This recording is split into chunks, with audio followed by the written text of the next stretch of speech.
തിരൂർ നിയമസഭാ മണ്ഡലത്തിലെ UDF സ്ഥാനാർത്ഥി കുറുക്കോളി മൊയ്തീനാണ് നമ്മളെ കൂടെ ഉള്ളത്. മൊയ്തീക്ക, കഴിഞ്ഞ ദിവസം നമ്മളൊരു വീഡിയോ കണ്ടു. അതിലൊരു മുതിർന്ന കോൺഗ്രസ് നേതാവ് പറയുന്നത് മൊയ്തീൻഖാൻ്റെ ഈ വെള്ള ഷർട്ടിൽ ഇതുവരെ ഒരു ചളി പോലും പുരണ്ടിട്ടില്ല എന്നുള്ളതാണ്. അത് വാസ്തവാണോ? എന്നെ വിലയിരുത്തേണ്ടത് പുറത്തുള്ള സമൂഹമാണ്. ഞാനല്ലല്ലോ എൻ്റെ ഒരു ചെറുപ്പ വലിപ്പത്തെ അളന്ന് കാണിക്കേണ്ടത്. അത് ജനങ്ങൾ തീരുമാനിക്കട്ടെ. ഞാൻ പരമാവധി ഈ ജനങ്ങൾക്കടിയിലാണ് താമസിക്കുന്നത്. ഇവരടിയിലാണ് ഞാൻ വളർന്നത്. ഇവരുടെ ആശയാഭിലാഷങ്ങൾക്കനുസരിച്ച് എനിക്ക് വളരാനും മുന്നോട്ട് പോകാനൊക്കെ കഴിഞ്ഞിട്ടുണ്ട്. പിന്നെ നമ്മൾ പഠിച്ച ചില പാഠങ്ങളുണ്ട്, അത് ജീവിതത്തിൽ പകർത്തി മുന്നോട്ട് പോകാൻ പരമാവധി ശ്രമിക്കുന്നുണ്ട്.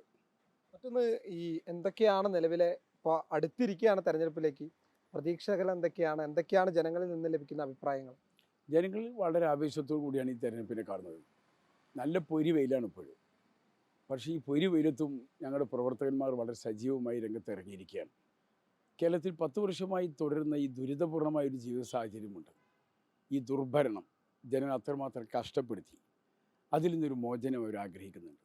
അതിന് ചെറുപ്പക്കാരായ ആളുകളും മുതിർന്നവരുമൊക്കെ ഒരുപോലെ ഈ തെരഞ്ഞെടുപ്പിനെ ഒരു വിമോചനത്തിൻ്റെ ഒരു സമരരംഗമായി അവരതിനെ കാണുകയാണ്. ഈ വെയിലിൻ്റെ ചൂട് തെരഞ്ഞെടുപ്പ് ചൂടിനെ ബാധിക്കുന്നുണ്ടോ? ശരീരത്തിന് അതിൻ്റെ മുറിവും വേദനയും ഒക്കെ സഹിക്കുന്നുണ്ട് എങ്കിൽ പോലും മനസ്സിനെ നോവിപ്പിച്ചിട്ടില്ല. അതുകൊണ്ടാണ് ഈ ആവശ്യത്തോട് മുന്നോട്ട് പോകാൻ അവർക്ക് കഴിയുന്നത്. നമ്മൾ ഈ കാണുമ്പോഴൊക്കെ ഇങ്ങനെ ഓടി നടക്കുന്നുണ്ട്. ഈ ചെറുപ്പക്കാരൻ്റെ മനസ്സും അങ്ങനെ തന്നെയാണോ? ഞാനൊരു ചെറുപ്പം തന്നെയാണല്ലോ. തീർച്ചയായിട്ടും എന്നോടൊരു അസൂയ തോന്നുന്നു. ഓടി നടക്കും. തീർച്ചയായിട്ടും ഞാൻ ഇവർക്കിടയിൽ ഓടി നടക്കുക ചെയ്യും. എന്തൊക്കെയാണ് നിലവിലെ നമ്മൾ ഇനി കൊണ്ടുവരാൻ പോകുന്ന പ്രധാനപ്പെട്ട പദ്ധതികൾ എന്തൊക്കെയാണ്? നമ്മുടെ എല്ലാ പദ്ധതികളും ചെറുപ്പക്കാർക്ക് വേണ്ടിയുള്ളതാണ്. ഇവിടെ റോഡ് വീതി കൂട്ടിയാലും സ്ഥാപനങ്ങൾ വന്നാലും ആരോഗ്യ കേന്ദ്രങ്ങളാണെങ്കിലും വിദ്യാഭ്യാസ സ്ഥാപനങ്ങളൊക്കെ വരും തലമുറക്ക് വേണ്ടിയുള്ളതാണ്. പ്രായമായ കുറേ ആളുകളുണ്ട് നാട്ടിൽ. അവർക്കിനി കുറച്ച് കാര്യം അത് അനുഭവിക്കാൻ കഴിയുള്ളൂ. ബാക്കിയൊക്കെ വരും തലമുറ, ഇളം തലമുറയ്ക്ക് വേണ്ടിയുള്ളതാണ്. ആ ഒരു കാഴ്ചപ്പാടോടു കൂടിയാണ് എല്ലാ പദ്ധതികളും ഇവിടെ ആവിഷ്കരിക്കുന്നത്. എങ്കിൽ പോലും പുതിയ തലമുറക്ക് അത്യാവശ്യം വേണ്ട അവശ്യ വസ്തുക്കൾ ഒപ്പിക്കാനുള്ള എല്ലാ ശ്രമം നടത്തുന്നുണ്ട്. അത് അവരുടെ കായികവും പഠനപരവും ഒക്കെയായിട്ടുള്ള തൊഴിൽ രംഗവും ഒക്കെ വിപുലപ്പെടുത്തി മുന്നോട്ട് കൊണ്ടുപോകാൻ നമുക്ക് തയ്യാറാക്കേണ്ടത്. ഒരു UDF ഗവൺമെൻറ് വരികയാണെങ്കിൽ അത്തരത്തിലുള്ള ആശയങ്ങൾ മുൻനിർത്തിക്കൊണ്ടാണ് മുന്നോട്ട് പോവുക. അപ്പോൾ സ്വാഭാവികമായിട്ടും തിരൂരിനെയും അതിനോട് ഇണക്കി നിർത്താൻ ഞങ്ങൾ പരിശ്രമിക്കും. അതിനുള്ള ചില കാഴ്ചപ്പാടുകൾ മുമ്പിലുണ്ട്. മറ്റൊന്ന്, എതിർ സ്ഥാനാർത്ഥി ഉൾപ്പെടെ ആരോപിക്കുന്ന പ്രധാനപ്പെട്ട ആരോപണം തിരൂരിൽ പലതരത്തിലുള്ള വികസന മുരടിപ്പുണ്ട്. അങ്ങനെ ഒരു മുരടിപ്പ് തിരൂരുണ്ടോ? അത് ഒരർത്ഥത്തിൽ ശരിയാണ്. കാരണം വികസന ദ്രോഹികളായ ഒരു മുന്നണിയാണ് കേരളം ഭരിക്കുന്നത്. അത് വികസനമൊന്നും കൂടുതൽ തരില്ല. പക്ഷേ ഈ ജനങ്ങളിൻ്റെ കൂടെ നിന്നതുകൊണ്ട് വലിയ പോരാട്ടം നടത്താൻ ഞങ്ങൾക്ക് സാധിച്ചിട്ടുണ്ട്. അതിനിടയിൽ 247 കോടി രൂപയുടെ വികസന പദ്ധതികൾ ഈ മണ്ഡലത്തേക്ക് കൊണ്ടുവരാൻ കഴിഞ്ഞിട്ടുണ്ട്. അന്ധന്മാർക്കിത് കാണാൻ കഴിയില്ല, ബധിരർക്ക് ഈ ഒച്ച കേൾക്കുകയുമില്ല. അതുകൊണ്ട് കണ്ണു തുറക്കാനും ചെവി കൊട്ടി തുറക്കാനുള്ള ശ്രമം അവർ നടത്തണം. അപ്പോൾ ഇതൊക്കെ കാണും.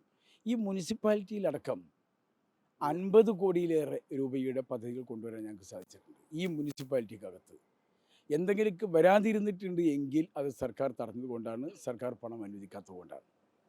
എന്തായാലും ഇനി തുടർച്ച യുവാക്കൾക്കും മറ്റും ഗംഭീരമായിട്ട് കൊണ്ടുവരാനുള്ള പദ്ധതികൾ ഉണ്ടാവില്ലേ? തീർച്ചയായിട്ടും. ഞാൻ പറഞ്ഞല്ലോ, എല്ലാ പദ്ധതികളും വരും തലമുറയ്ക്ക് വേണ്ടിയുള്ളതാണ്. അവരാണിത് അനുഭവിക്കേണ്ടത്. അവർ വളർന്നു വരുമ്പോൾ അവർക്ക് ആവശ്യമുള്ള സാധനങ്ങൾ എല്ലാ രംഗവും നമ്മൾ ഒരുക്കി വെക്കേണ്ടത് നമ്മുടെ കടമയാണ്.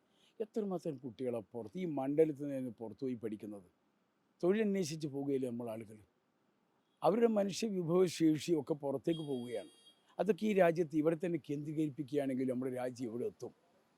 അപ്പോൾ അതിനുള്ള പദ്ധതികളും പരിപാടികളും ഉണ്ടാകേണ്ടതുണ്ട്. പിന്നെ CPM ആണ് ഭരിക്കുന്നത്. CPM കാഴ്ചപ്പാടിൻ്റെ കാര്യത്തിൽ കുറച്ച് പിറകിലാണല്ലോ. ട്യൂബ്ലൈറ്റ് പോലെയാണ്. പണ്ടങ്ങനെ ട്യൂബ്ലൈറ്റ് മിന്നി മിന്നി മിന്നി പിന്നെ അങ്ങ് എത്തുള്ളൂ. ഇവിടെ എല്ലാ പുരോഗമനാശയങ്ങളെയും എതിർത്തവരാണ് അവർ. കല്ലുവെട്ട് വിഷയം വന്നപ്പോൾ എതിർത്തില്ലേ? നെല്ലുകുത്ത് വിഷയം വന്നപ്പോൾ എതിരില്ലേ? കൊയ്ത്ത് യന്ത്രം, ടൈപ്പ് റൈറ്റിംഗ് വിഷയം വന്നപ്പോൾ എതിർത്തില്ലേ? കമ്പ്യൂട്ടറിനെ എതിർത്തില്ലേ? പിന്നെ അവസാനം ഇതിൻ്റെ വാഹകരായി ഞങ്ങളാണിത് കൊണ്ടുവന്നത്, ഞങ്ങളെ കണ്ടുപിടിച്ചതെന്ന് തന്നെ പറഞ്ഞിട്ടുണ്ടെന്ന് എനിക്ക് തോന്നുന്നത്. ഇതൊക്കെ കണ്ടുപിടിച്ച ആളുകൾ ഞങ്ങളാണെന്ന് തന്നെ ഇപ്പോൾ പറയാൻ തുടങ്ങിയിട്ടുണ്ടെന്ന് എനിക്ക് തോന്നുന്നത്. അപ്പോൾ അതാണ് ഈ പുരോഗമനാശയങ്ങൾ അവരുടെ അടുത്ത് നിന്ന് കിട്ടില്ല. അത് നമ്മളിപ്പുറത്തേക്ക് നോക്കണം. ജനങ്ങൾ നല്ല ആശയസമ്പന്നരായിട്ടുള്ള ആളുകളാണ്. ഇപ്പോൾ ജനങ്ങൾ, നമ്മുടെ കേരളത്തിലെ മക്കൾ, അവർക്ക് അനുസൃതമായിട്ടുള്ള സംവിധാനങ്ങൾ നമുക്ക് ഒരുക്കണം. അതിന് UDFന് കഴിയും. ഇവിടുത്തെ 2,55,441 വോട്ടർമാരുണ്ട്. ഞാൻ അവരൊക്കെ മുമ്പിൽ കണ്ടുകൊണ്ട് അവരെ പ്രതിനിധിയായിട്ടായി നിൽക്കുന്നത്. ചില ആളുകൾ തെറ്റിദ്ധാരണ ഇവിടെ അപ്പുറപ്പുറത്തൊക്കെ ഉണ്ടാവും, അത് വേറെ കാര്യം. ഞാൻ ഈ മുഴുവൻ ജനങ്ങളെയും പ്രതിനിധിച്ചാണ് സംസാരിക്കുന്നത്.